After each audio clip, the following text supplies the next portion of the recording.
부에나파 성도님들 안녕하셨습니까? 네, 또다시 만나 뵙게 되어서 진심으로 반갑고 또 하나님께 감사를 드립니다. 특별히 오늘 우리 홍 목사님께 부탁을 받기로 안영순 집사님의 남편분이 돌아가셨고 사랑하는 사람을 잃은 것이 가장 인생에서의 큰 스트레스 아닙니까? 가장 큰 위로와 또 사랑이 필요한 이 순간 여러분들 많은 관심과 사랑과 전화와 방문과 또 관심으로 안영순 집사님 및 유가족들을 위로해 주시기를 간절히 소망합니다. 아멘. 자, 여러분들 지난 시간 기억나실런지는 모르겠지만 제가 지난 시간에 가져왔던 말씀은요, 부흥의 높이는 회심의 깊이다 라는 그 말씀을 전했습니다. 그래서 그때 말씀드리기로 그것과 관련된 또 다른 말씀을 제가 한번 준비해 오겠다라고 말씀을 드렸고, 약속대로 오늘 변화의 포인트, 특별히 회심의 과정에 대한 말씀을 준비를 하였습니다. 하고 싶은 말씀이 아니라 전해야 될 그 말씀을 가져왔고요. 오늘 이 시간 그 누군가에게는 정말 생명의 말씀이 되고 하나님께 정말 가슴 찢는 그러한 시간이 되어서 한 발자부터 하나님께서 원하시는 그 생명의 나무 밑으로 걸음을 옮기는 그러한 시간 되기를 예수님의 이름으로 축복합니다. 어느 정신병원에 자칭 예수라고 주장하는 한 사람이 들어왔습니다. 그는 매일 아침 2시간 정도 시끄럽게 소리를 질렀어요. 나는 예수다, 나는 예수다. 다른 병자들과 간수들이 너무나 시끄러워서 이 환자를 다른 곳에 보내기를 노력했지만 그럴 수 없었습니다. 그러다가 어느 날 또 다른 정신병자가 같은 방에 입원하고 나서는 이 자칭 예수라는 사람이 조용해진 것입니다. 어떻게 이렇게 조용해졌을까? 간수가 궁금해서 다음날 아침 귀담아 들었는데요. 그랬더니 다음날 아침 또다시 나는 예수다, 나는 예수다. 그러자 뒤늦게 들어온 병자가 대답하듯 조용히 소리쳤습니다. 나는 너 같은 아들 둔 적이 없다니까. 알고 보니까 자칭 하나님 병자가 들어온 것입니다. 이 자칭 예수 환자가 변화된 게 아니라 설득당한 거죠. 여러분들 변화란 쉽습니까? 변화는 우리에게 필요하지만 변화가 쉽지는 않습니다. 변화를 원하는 사람도 많은 것 같지만 변화를 하려고 할 때 그것을 반갑게 받아들이는 사람도 적지요. 사람의 근본 마음과 동기, 그 근원이 바뀌는 일이 과연 가능할까요? 특별히 성도라면 누구든지요, 하나님을 진심으로 사랑하는 그리스도인으로 변화되기를 원합니다. 여러분들 그러기를 원하십니까? 아멘. 아멘. 저부터도 그러기를 원합니다. 그런데 쉽지 않습니다. 그렇다면 오늘 말씀의 제목처럼 변화, 그 포인트는 어디에서 시작되는가에 대한 중요한 이야기를 오늘 나누고자 하는 것입니다.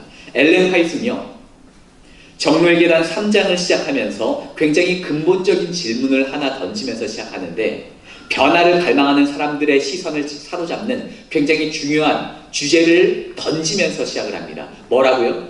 어떻게 죄인이 의롭게 되는가? 어떻게 사람이 다시 그리스도의 생명을 얻는가라는 중요한 주제로 그 챕터를 시작하는 것이죠. 그 챕터가 바로 무엇인가? 바로 회개라는 주제의 장입니다. 여러분들 변화되기를 원하십니까?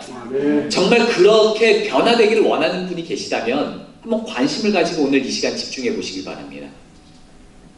어떤 사람이 우스갯소리로 뼈있는 농담을 저에게 한 적이 있습니다. 목사님, 신앙을 하는 순간, 아니 교회에 발을 들이는 순간 잘 살고 있던 사람이 불편해집니다. 왜냐하면 그리스도인, 예수님을 믿는, 또 예수님의 말씀을 듣는 순간 뭐를 붙여요? 죄인이라는 이름표를 붙이기 때문에 불편합니다 라고 실제로 저한테 표현한 분이 계셨습니다. 여러분들은 어떠십니까?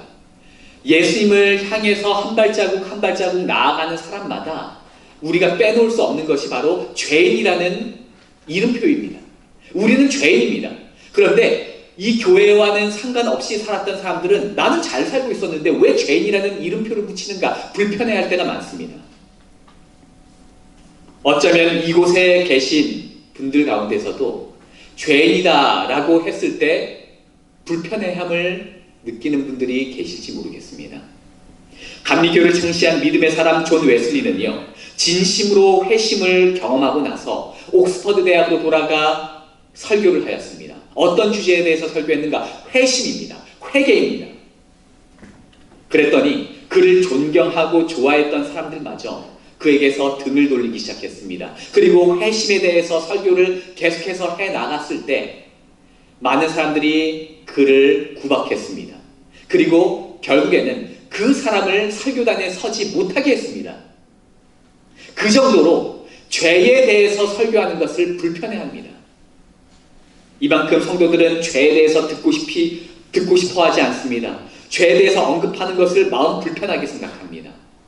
매닝거 박사는요, 그의 책 죄는 어디로 갔는가 라는 책에서 다음과 같이 뼈를 때리는 이야기를 합니다. 한때 죄는 모든 성도들의 마음속에 있는 단어였으나 이제는 거의 들을 수 없다. 사람들은 죄에 대한 언급을 전혀 듣지 못한다. 침례 요한이 그렇게 외쳤던 회개하라는 그 음성이, 그 메시지가 바로 새천사 기별의 중심 메시지인 것입니다. 오늘 우리는 새천사 기별을 전해야 될 성도로 살아가지만 죄를 회개하라는 이 회심에 대한 메시지가 사라진 세대에 살고 있는 것입니다. 새천사의 기별, 이 죄를 회개하라는 기별을 외칠 때 구박을 받는 것이죠. 불편해하는 것입니다. 반가워하지 않습니다. 지금처럼 죄에 대해서 회개하라는 메시지가 사라진 세대는 없었던 것입니다. 사실 교회에서 목사뿐만 아니라 장로님들, 집사님들을 포함한 모든 사람들이 죄에 대해서 언급해야 하는 것을 불편해합니다. 싫어합니다. 그리고 우리가 죄의 문제를 해결하지 못한다면 우리는 결코 십자가의 참된 가치와 의미를 발견하게 되지 못할 것입니다. 예수님의 십자가의 가치를 발견하게 되지 못할 것입니다. 예수님의 십자가의 가치를 무시하는 격이 되는 것입니다. 심지어 미국의 대형교회 중 하나를 섬기는 어떤 목사님은요, 절대로 죄라는 단어를 사용하지 않는다고 합니다. 대신 어떤 단어를 사용한다고요? 불완전함, 부족함이라는 단어를 대신해서 사용한다고 합니다. 왜요? 성도들이 죄라는 단어를 사용하면 불편하기 때문입니다. 사람들 눈치 보느라 하나님 말씀을 묻어두시는 그런 목사님들, 장로님들, 집사님들, 성도님들이 늘어난다는 것이죠. 하지만 죄를 사소한 것으로 여긴다면 더 이상 교회는 교회가 될 수 없는 것입니다. 교회는 죄의 심각성을 강조해야 합니다. 그래서 진정한 회심과 회개, 용서가 경험되어져서 정말 예수님의 십자가의 가치가 얼마나 감사한 것인지 감동으로 그분의 십자가에 감사할 수 있는 성도가 되어야 되는 것입니다. 아멘. 마틴 로이드 존스 목사님을 아십니까? 마틴 로이드 존스 목사님은 26세의 나이에 영국 왕립의학협회에서 박사 학위를 받을 만큼 똑똑한 분이셨습니다. 그러다가 복음의 놀라운 진리를 깨닫고 목사가 된 뒤로 20세기 최고의 지성인으로 뽑히는 목사님이 되셨습니다. 가장 복음적인 강해 설교로 유명한 분이시기도 하고 존 스토트와 함께 세계 기독교 역사에서 가장 영향력 있는 그런 목사님으로 뽑히는 분이시기도 합니다. 그분께서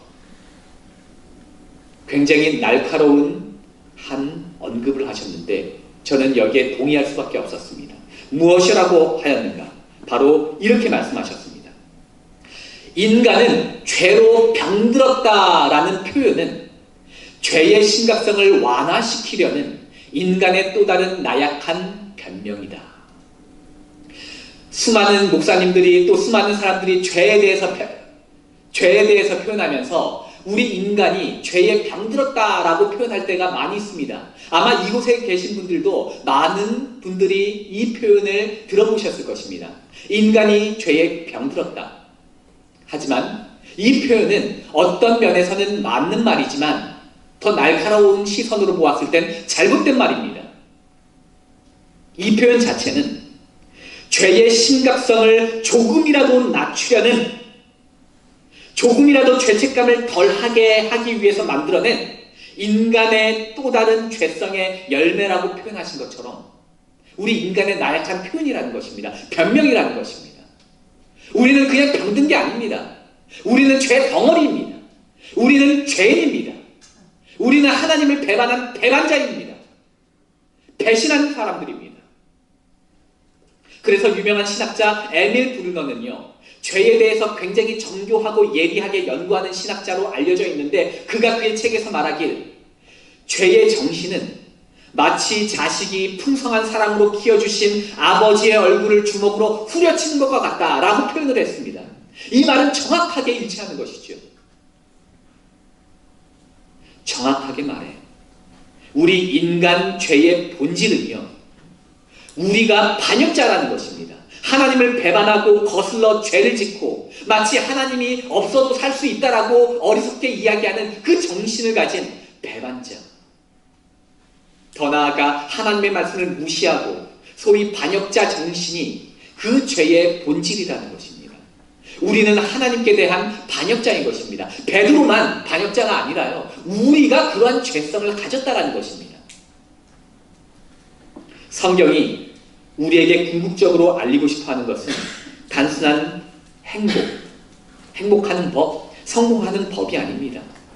성경이 궁극적으로 우리에게 전달하고자 하는, 또 이루고 싶어하는 것은 하나님과의 화목입니다. 하나님과의 화목을 위해서 반드시 거쳐야 될 단계가 있죠. 무엇입니까? 죄의 문제를 해결해야 된다는 것입니다. 죄의 문제를 예수님의 십자가에서 해결해야만 하나님과의 화목을 이룰 수 있는 것입니다. 회개를 하지 않은 사람이 그리스도인이 된 적이 없습니다. 무슨 말인가? 더 쉽게 말해서 진정으로 회개한 사람, 성경이 말하는 진심으로 회개하는 그 경험이 있는 사람이 뭐가 된다고요? 그리스도인이 된다는 것입니다. 회심의 경험이 없는 사람은 그리스도인이 되지 못한다는 것입니다. 여러분들 이 말에 동의하십니까? 아멘.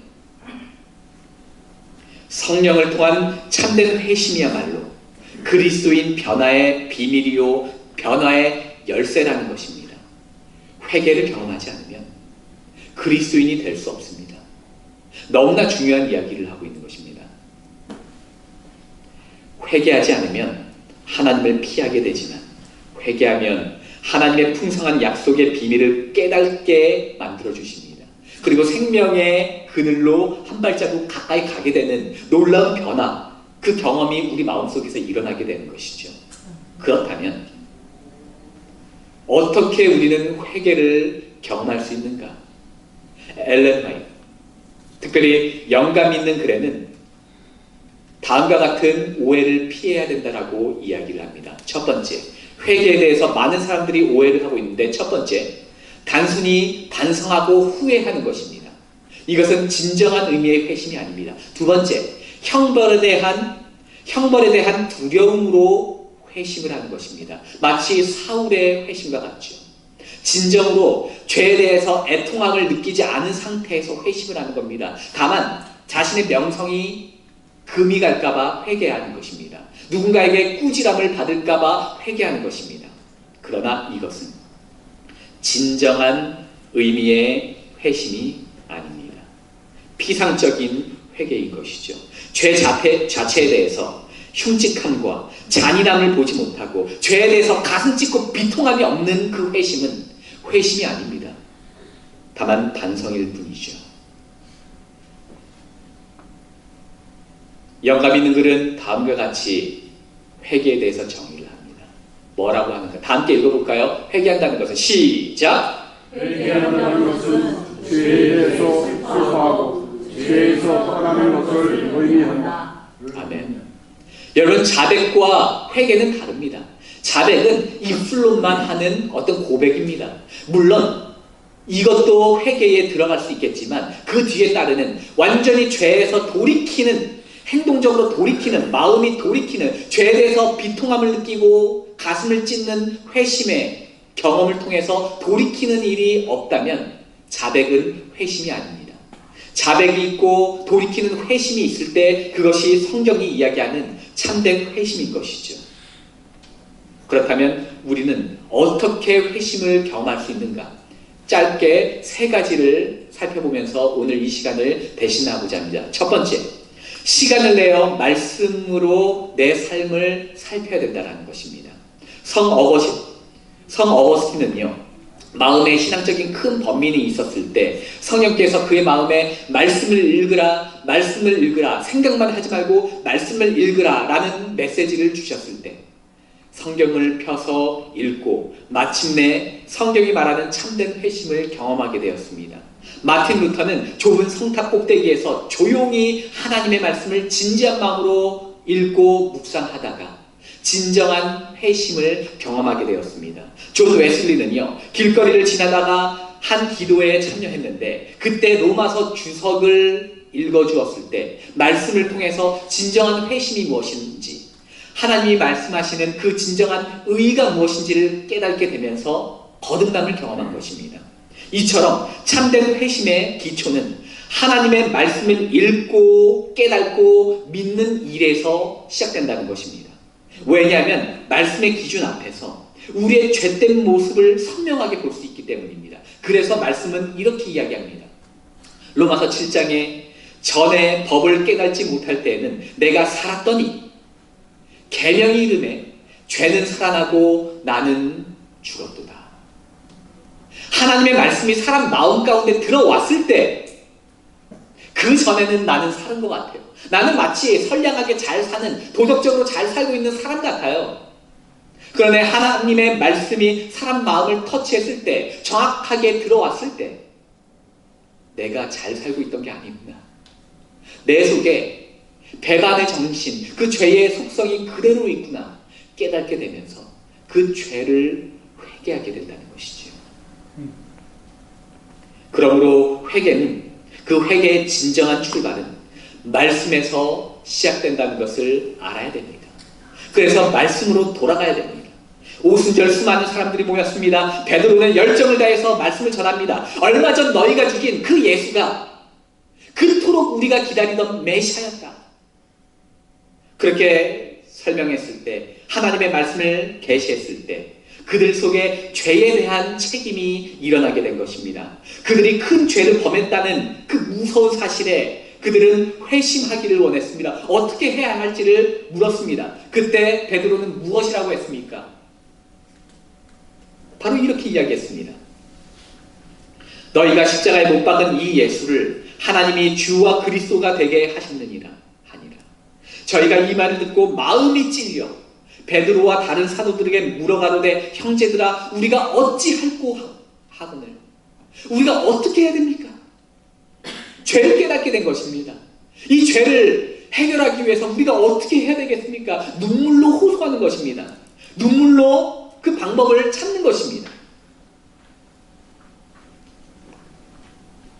그렇게 했을 때 베드로는 어떠한 방법을 제시합니까? 각각 예수 그리스도의 이름으로 침례를 받고 죄 사함을 얻으라. 그리하면 성령을 선물로 받으리니. 여러분들 너무나 중요한 말씀입니다. 오늘 이 자리에 앉아 계신 여러분, 그리고 저에게 하나님께서 하시는 말씀입니다. 방법입니다. 말씀을 깊이 묵상하던 사도 바울도 내가 죄인 중에 괴순이라 고백했듯이 말씀을 읽을 때 내 속에 죄에 대한 책임이 다시 살아나고 양심이 일깨어지면서 참된 생명의 길로 방향이 돌이켜지게 되는 그런 놀라운 역사가 우리 가운데 일어나게 되는 것입니다. 그런데 오늘 문제는 무엇입니까? 말씀을 묵상할 시간이 없다는 것입니다. 너무나 바쁜 것입니다. SNS, 페이스북, 유튜브 볼 게 너무나 많습니다. 앉으면 성경을 보는 것이 아니라 하나님의 말씀을 보는 게 아니라 볼 게 너무 많아요. 내가 관심 있는 한두 개의 영상을 보죠. AI가 놀랍게 내가 관심 있는 것을 기가 막히게 알아내고는 어떻게 합니까? 내가 관심 있는 것 수백 개를 미리 다 준비해 놓습니다. 그래서 어떤 한 청년이 저에게 얘기하기로 일요일 아무 일을 하지 않을 때 아침부터 저녁까지 거의 10시간을 핸드폰을 한다고 합니다. 목사님 어떻게 하면 좋을까요? 지난 일요일에 제가 시간을 재보니까 10시간이 지나가 있어요. 라고 고백하는 거죠. 사단의 속임수, 사단이 우리에게 심어놓은 여러 재미 요소들로 인해서 우리는 말씀을 볼 시간이 없다는 것이 문제입니다. 하나님의 말씀이 사람 마음에 들어와야 우리가 하나님께 마음을 돌이키고 죄에 대해서 비통함과 애통함을 느끼고 하나님께 돌아가는데 말씀을 볼 시간이 없다는 것입니다. 너무나 여유가 없는 거예요. 사랑하는 부에나파 모든 성도님들이시여, 말씀으로 돌아가게 되시기를 간절히 바랍니다. 하나님의 말씀으로 마음이 뜨거워지는 경험이 다시 한번 살아나게 되기를 예수님의 이름으로 축복합니다. 두 번째는 무엇인가? 예수님의 압도적인 사랑으로 회심을 경험해야 한다는 것입니다. 저는 이 설교를 준비하면서 한 가지 재밌는 어렸을 때 일이 떠올랐는데요. 초등학교 6학년 때 일이었습니다. 학교에서 굉장히 이상한 숙제를 하나 내주었는데요. 유서를 써오라는 것이었습니다. 그래서 초등학교 6학년 어린 나이였지만 내가 죽기 직전에 가족에게 어떤 말을 해야 되나 하고 진지하게 적었던 기억이 있습니다. 그런데 문제는요, 제가 이렇게 적어놓고 또 축구를 좋아했기 때문에 축구하러 나갔습니다.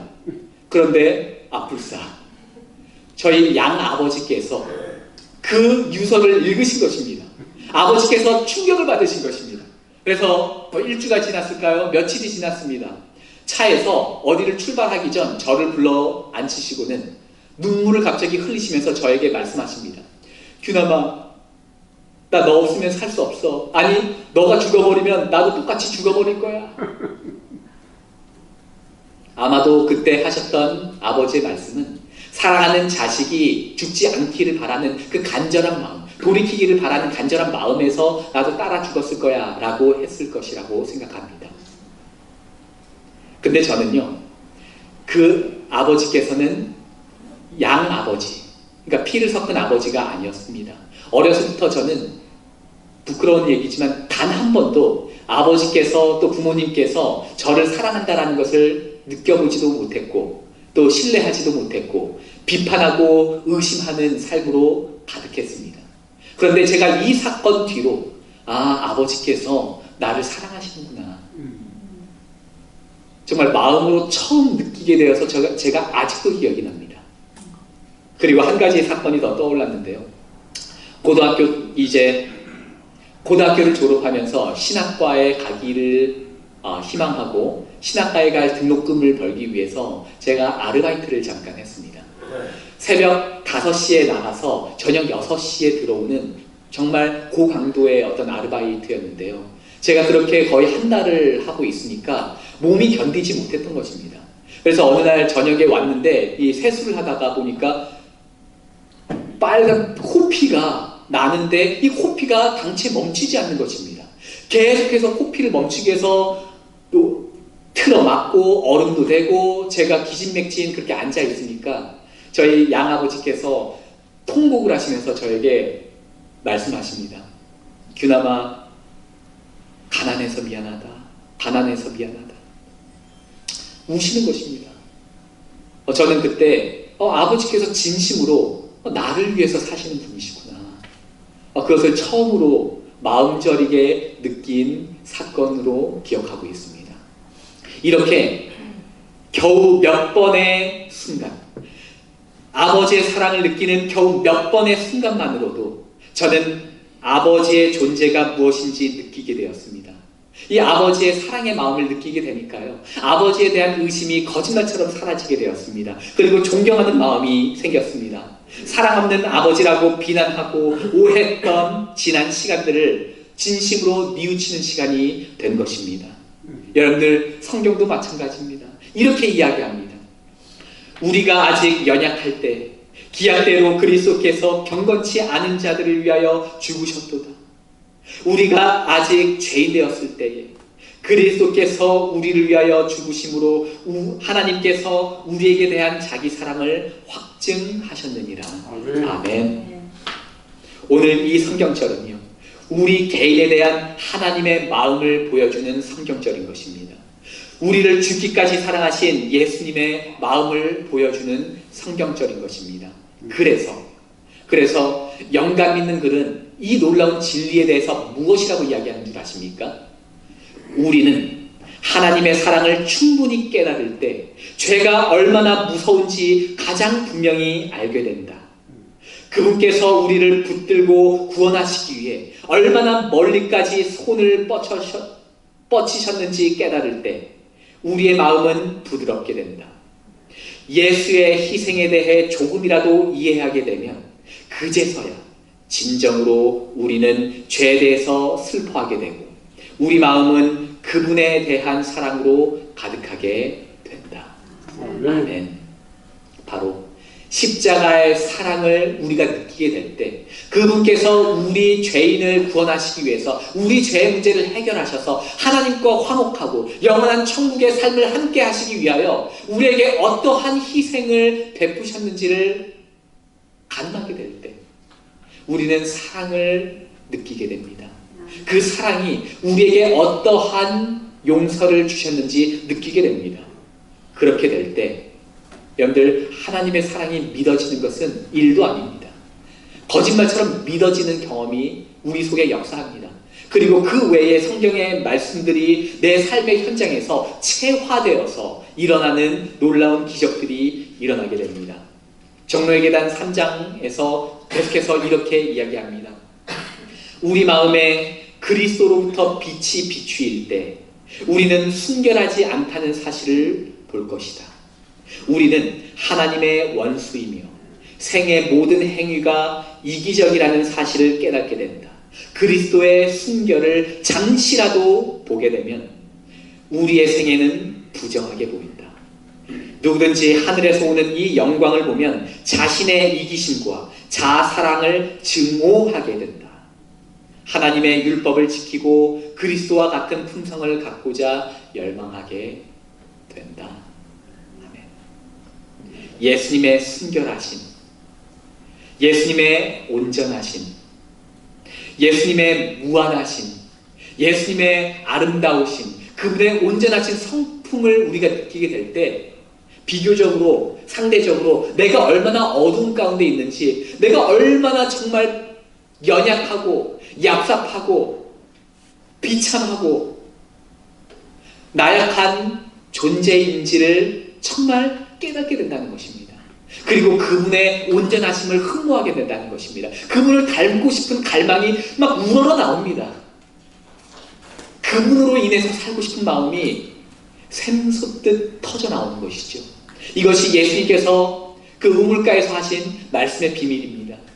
마르지 않는 물을 너에게 주겠노라 하신 그 말씀의 비밀이 여기에 있는 것이죠. 이 사랑을 깨닫게 될 때 우리 속에서 이 세상의 언어로, 원리로, 논리로 설명할 수 없는 그 샘솟는 기쁨과 사랑이 솟아올라오는 것이죠. 그래서 예수님을 닮아 살아가게 되는 것입니다. 여러분들 이러한 샘솟는 기쁨을 경험하게 되시기를 예수님의 이름으로 축복합니다. 아멘. 마지막 세 번째입니다. 바로 어떻게 우리가 진심으로 죄를 회개할 수 있을까? 바로 성령께 순복함으로 가능하다라는 것입니다. 성령을 통해 인간은 죄의 본질을 마침내 보게 되는 것입니다. 성령을 통해서, 오직 성령을 통해서 인간은 자신의 죄의 흉악성과 잔인함과 죄의 본질을 보게 됩니다. 그래서 죄를 진심으로 슬퍼하게 되고 예수님의 십자가의 가치를 헤아리고 그분의 십자가 앞에 무릎 꿇는 기적이 일어나게 되는 것입니다. 성령께서 인간의 정신과 마음과 몸을 지배하지 않으신다면 사람은 변하지 않습니다. 그래서 이 세상에서 인간이 경험할 수 있는 가장 큰 기적은, 또 경험은 바로 성령을 경험하는 것입니다. 성령 충만인 것입니다. 여러분들 보시기 바랍니다. 베드로가 무엇이라고 했습니까? 너희가 회개하여 각각 예수 그리스도의 이름으로 침례를 받고 죄 사함을 받으라. 그리하면 성령을 선물로 받으리라. 회개에 있어서 우리의 특권은 성령을 선물로 받는다는 것입니다. 여러분, 제가 한 발자국만 조금 더 나가볼까요?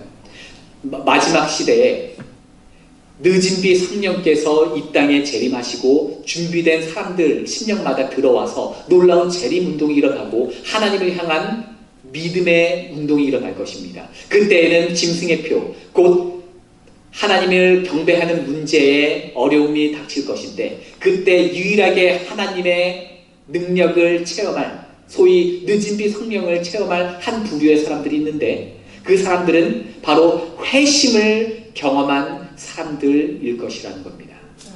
회심을 경험하지 않으면 어떤 면으로는 굉장히 무서운 이야기입니다. 회심의 경험은 이른비 성령의 경험인 것이고, 이른비 성령의 경험을 하지 않은 사람은 나중에 늦은비 성령께서 이 땅에 모든 사람들의 마음을 두드릴 때 이른비 성령, 곧 회심의 경험을 한 사람들의 마음에만 반응하여 들어올 수 있다는 것을 우리는 알아야 됩니다. 그러므로 회심의 경험이 우리에게 생명의 경험이 되는 것입니다. 그리고 회심의 경험이 우리에게 가장 필수적인 경험인 것이죠.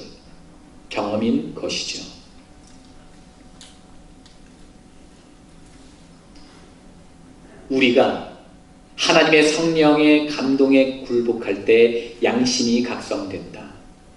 하나님의 거룩한 율법이 얼마나 광대하고 신성한지 비로소 우리는 순결하게 되어 하나님과 다시 친구가 될 수 있기를 갈망한다. 성령께서 이런 음성으로 우리 내면의 갈망을 채우실 때 우리는 진심으로 변화를 갈망하게 되고 변화가 시작되게 되는 것입니다.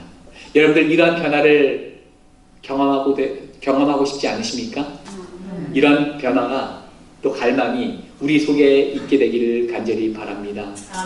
여러분들 제가 말씀드렸다시피 예전에 한 두세 번 전에 설교 때 말씀드렸다시피 저는 16살에 처음 하나님을 만나게 되었습니다. 하나님을 만나게 되는 경험은요, 어떤 사람은 8살의 나이에 진심으로 회심을 경험하고 예수님을 만나게 되기도 합니다. 어떤 사람은 10대에, 어떤 사람은 20대에, 30대에, 40대에, 어떤 사람은 노후에 하나님을 만나는 경험을 하게 됩니다. 저는 16살에 하나님을 믿게 되었고 예수님의 복음이 실제로 마음에 믿어지는 경험을 하면서 제 삶이 송두리째 바뀌는 경험을 하였습니다. 그때 어떤 일이 일어났는가? 예수님께서 십자가에서 나를 위해서, 다른 사람이 아닌 내 죄를 위해서 십자가에서 죽으신 예수님을 바라보게 되고 그것이 실제로 믿어지게 되었을 때 제 속에는 놀라운 경험이 하나 일어났는데요. 바로 죄가 일어나게 된 것입니다. 죄에 대한 책임이 일어나게 된 것이에요. 예수님을 십자가에 못 박은 그 죄가 바로 내 속에 있구나. 다른 사람 비교할 게 아니라 내 속에 있구나. 예수님이 없이도 살 것 같고 예수님을 십자가에서 찢어 죽인 그 죄가, 그 흉악함이, 그 죄성이, 그 끔찍함이 바로 내 속에 있구나. 그래서 죄에 대해서 비통함을 느끼고 애통함을 느끼면서 이 죄가 정말로 미워지는 경험을 하게 된 것입니다. 정말 이 죄와 함께하고 싶지 않아. 이 죄 문제를 해결하고 싶은 갈망이 막 샘솟듯 일어나는 경험이 있었던 것입니다. 그러면서 동시에 예수님의 사랑이 그 죄를 덮는다는 것을 깨닫게 되는 것입니다. 나의 죄성의 크기를 꾸짖지 아니하시고 예수님의 사랑으로 덮으시는 그 사랑의 크기를, 가늠할 수 없는 그 사랑의 크기를, 말로 표현할 수 없는 그 사랑의 크기로 나를 덮으시는 예수님을 발견하게 된 것입니다. 그때 와, 이게 복음이구나. 이게 십자가의 복음이구나. 저는 세상을 다 얻은 것처럼 정말 자유를 경험하게 된 것입니다. 이 세상의 모든 것들을 다 버려도 이 복음 하나면 나는 넉넉하다. 그래서 저는 그때 목회자가 돼야 되겠다. 이 복음을 나만 알고 있을 수 없다. 전해야 되겠다라고 그때 목회자가 되기로 결심했던 것 같습니다. 목회자가 될 필요는 없습니다. 우리 모든 그리스도인들은 이러한 십자가의 감동, 특별히 죄에 대해서 비통함과 가슴 찢는 경험, 애통함을 경험하여서 예수님의 십자가의 그 사랑의 가치, 죽음의 가치가 어떤 것인지를 우리가 스스로 깨닫고 알아야 됩니다. 이것을 경험하게 될 때 우리는 우리의 신앙생활이 행복하게 될 것이고 하나님께 감사하게 될 것입니다. 아멘. 무릇 나는 내 죄과를 아오니 내 죄가 항상 내 앞에 있나이다. 그래서 예수님을 만난 사람마다 내가 죄 없다라고 이야기할 사람은 아무도 없습니다. 예수님을 죽인 그 죄가 바로 나의 죄이고 다른 사람들을 쉽게 미워하고 다른 사람들을 쉽게 평가하고 판단하고 미워하고 십자가에 내가 박히는 것이 아니라 다른 사람들을 못 박는 일이 그 죄를 범하는 사람이 바로 나라는 것. 그래서 하나님 앞에 진심으로 겸손할 수 있는 것. 다른 사람들을 비교해서 다른 사람들을 비참하게 만드는 것이 아니라 내 자신이 죄 앞에서 또 하나님 앞에서 비참한 죄인이라는 것을 알고 고개 숙이고 무릎 꿇을 수 있는 사람. 하나님께서는 그러한 사람을 오늘 찾고 계십니다. 그러한 사람이 생명으로 가까운 사람인 것이지요. 오늘 여러분들 중에 예수님을 섬기는 것이 벅차다고 생각하시는 분들이 계십니까? 혹시 교회 봉사에 번아웃이 되고 지쳐있는 사람이 이 가운데 계십니까? 혹시 신앙의 마음이 메말라 있다고 느껴지는 분이 이 자리에 앉아 계십니까? 그렇다면 예수님의 십자가 앞으로 나아가게 되시기 바랍니다.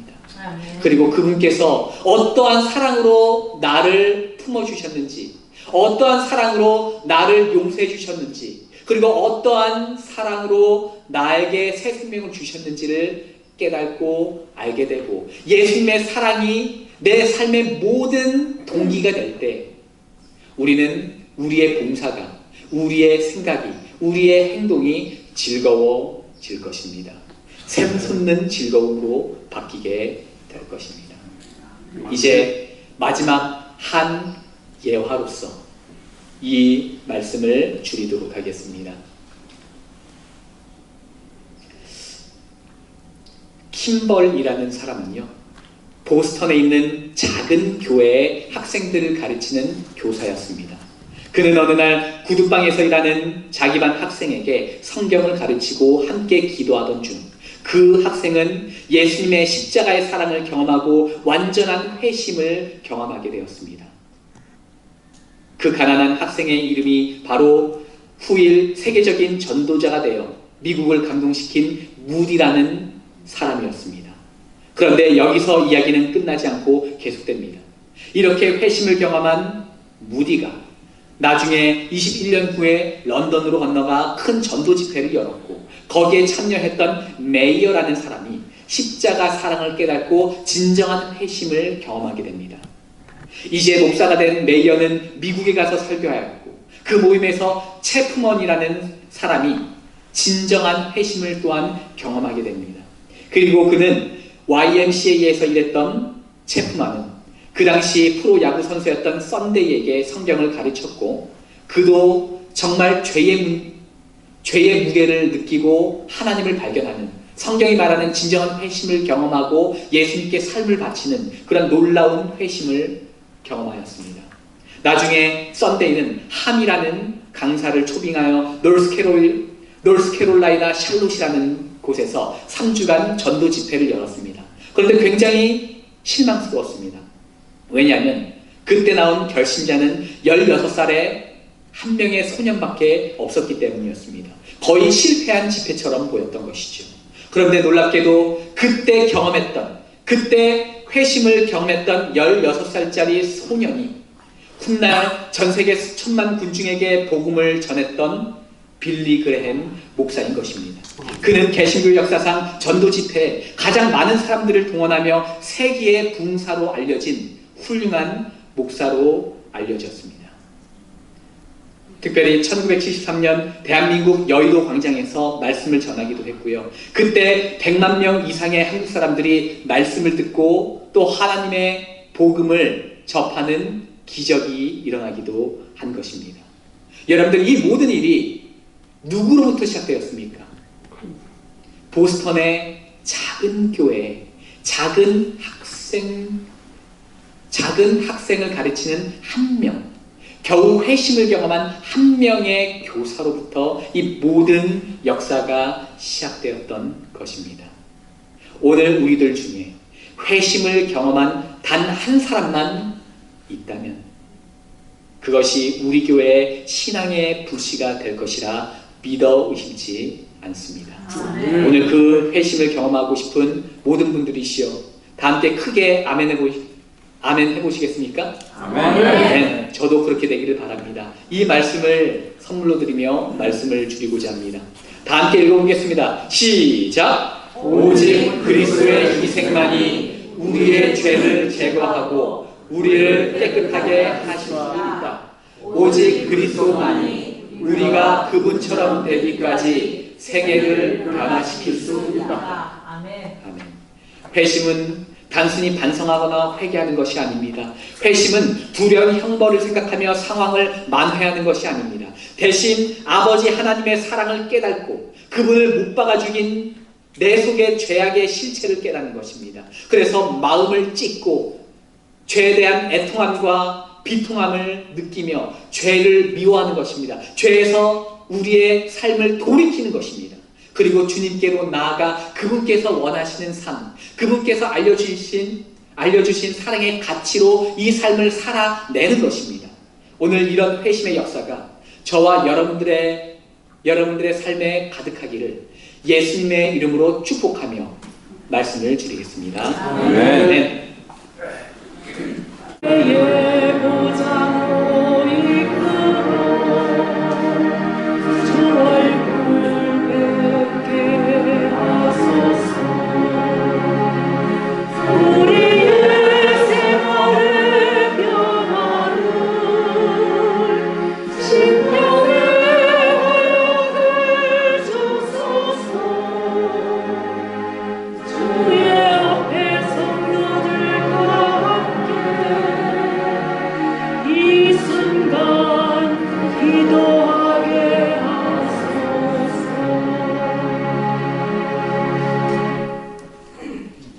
사랑 많으신 아버지 하나님, 우리를 십자가 앞으로 인도해 주시니 감사합니다.